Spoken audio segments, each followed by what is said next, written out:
આઝાદી પૂર્વે 1924માં સ્થપાયેલી અને 4000 જેટલા સભાસદો ધરાવતી અસનાર ગ્રુપ કોઓપરેટિવ કોટન મંડળીની 99મી વાર્ષિક સાધારણ સભા યોજાઈ હતી। સાધારણ સભાની સાથે રાજ્યના માજી મંત્રી, સહકારી સંસ્થાનો પાયો નાખનાર અને મંડળીના ભૂતપૂર્વ પ્રમુખ સ્વ ભગુભાઈ પટેલ અને મંડળીના ભૂતપૂર્વ પ્રમુખ સ્વ હરિભાઈ પટેલનું તૈલચિત્ર અનાવરણ રાજ્યમંત્રી મુકેશ પટેલના હસ્તે કરવામાં આવ્યું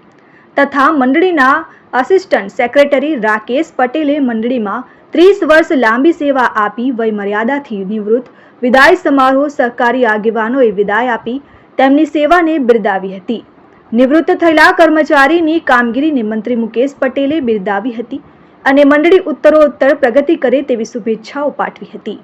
કાર્યક્રમમાં સહકારી સંસ્થાના આગેવાનો સહિત મોટી સંખ્યામાં મંડળીના સભાસદો હાજર રહ્યા હતા। આજે અસનાર ગ્રુપ કોટન મંડળીની જનરલ સભા અને જે સંસ્થા માટે જેમણે સેવા આપી એવા સ્વર્ગસ્થ ભગુભાઈ વિમલ, સ્વર્ગસ્થ હરિભાઈ પટેલનો આજે ટેલિચિત્રનું અનાવરણ વિધિનો કાર્યક્રમ હતો અને સાથે સાથે મંડળીના સેક્રેટરી શ્રી રાકેશભાઈના વયવૃત્ત નિવૃત્તિના કાર્યક્રમની અંદર આજે ખૂબ મોટી સંખ્યામાં આ કોટન મંડળીના સભાસદો ઉપસ્થિત રહ્યા હતા। આજે અહીંના તમામ ડિરેક્ટરશ્રીઓએ દેશના વડાપ્રધાન નરેન્દ્રભાઈ મોદી સાહેબનો આભાર માન્યો, કેમ કે એમણે 1500 કરોડ રૂપિયાના ખર્ચે જે રીતે ઓલપાડની અંદર જે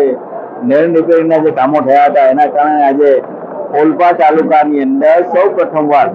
180 કરોડથી વધુનું ડાંગર, ઉનાળુ ડાંગર ખાલી આ ખેડૂતો પકવું છે એટલે આજે જાહેરમાં આભાર પણ ખેડૂતોએ માન્યો છે। સાથે સાથે ખેડૂતોને પણ વિનંતી કરી છે કે દરિયાનો વરસાદનું પાણી હોય કે કેનાલનું પાણી દરિયામાં વહી ના જાય એના માટે પણ જ્યાં જ્યાં ચેક જેવું બનાવતા એના માટે પણ લોકોને વિનંતી કરી ત્યાં મને આપશો તો બધાને બનાવી આપીશ અને પાણી બચાવવા માટે એક ટીપું પાણી બચાવવા માટે આજે લોકોને વિનંતી કરી। ઓલપાડ તાલુકાની અસનાર કોટન મંડળી 1924 જેની સ્થાપના થયેલી ને આ વર્ષે એના 100 વર્ષ પૂર્ણ કર્યા છે એ નિમિત્તે આજે 99મી વાર્ષિક સાધારણ સભા હતી અને તેની સાથે સાથે માન્ય મંત્રી શ્રી મુકેશભાઈને સ્વહસ્તે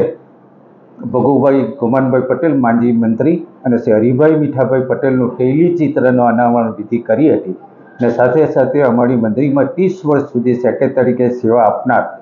રાકેશભાઈ પટેલનું પણ એમનું સન્માન થયું છે અને આ મંડળી આજે ઓલપાડ તાલુકામાં અને જંગીપુરા સેન્ટરમાં સારામાં સારા ડાંગરના ભાવ અમારી મંડળીએ ચૂકવ્યા છે અને સભાસદોને